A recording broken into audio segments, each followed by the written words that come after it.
অনন্তন আমাদের দলে তোমাকে নিয়া না নেওয়ার ক্ষমতা কিন্তু উস্তাদ আমাকে দিয়ে দিস।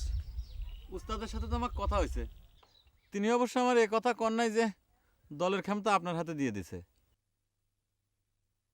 তিনি যেটা বললেন সেটা হলো যে আপনি নাকি আমার দলের সব নিয়ম কানুন কৌশল শিখাই দেবেন। তো কথা তো একই হলো। তক্ক করো কা, তক্ক করো কা। তোমার লেসার তো বেশি সুবিধার মনে হচ্ছে না। ভুল হয়ে গেছে সুটকে ভাই, আমাকে মাফ করে দেন। আপনি কন, আমি শুনতেছি। হ্যাঁ, কথার মধ্যে কথা কবা না, এটা কইল দলের নিয়ম, বুঝছাও? আর দলে উস্তাদের পরেই হচ্ছি আমি, কথাটা সবসময় মনে রাখবে। সেই জন্যই উস্তাদ আমাকে ভাড়া বানাইছে। আচ্ছা সুটকে ভাই, আমি যদি উস্তাদের ভাইরা হবের চাই, পারবো না? আপনি কি কন? তুমি তো বহুত ধান্দা বসল।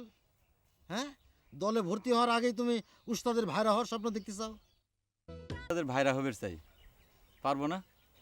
আপনি কি কন? তুমি তো বহুত ধান্দা বসল। হ্যাঁ, দলে ভর্তি হওয়ার আগেই তুমি উস্তাদের ভাইরা হওয়ার স্বপ্ন দেখতে চাও। ভুল বুঝবেন না দুলে ভাই, আসলে সব কিছু ভালো করে জানিয়ে রাখা ভালো না, কি কন?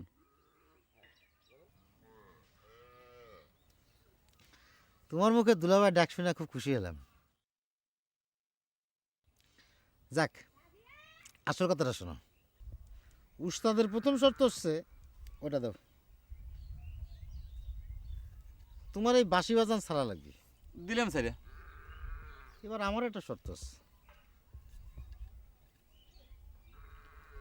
আমি জানি যে আমার শালির সাথে তোমার ভাব ভালোবাসা আছে, আছে না?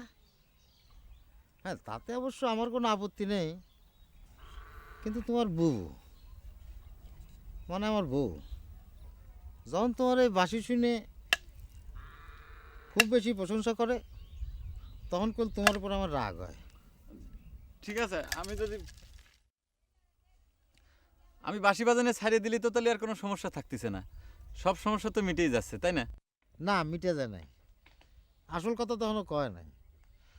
গহরজান আমার কিছুতেই দুলাভাই হিসেবে মেনে নিচ্ছে না, এমনকি সে একবারও দুলাভাই করে ডাকে নাই।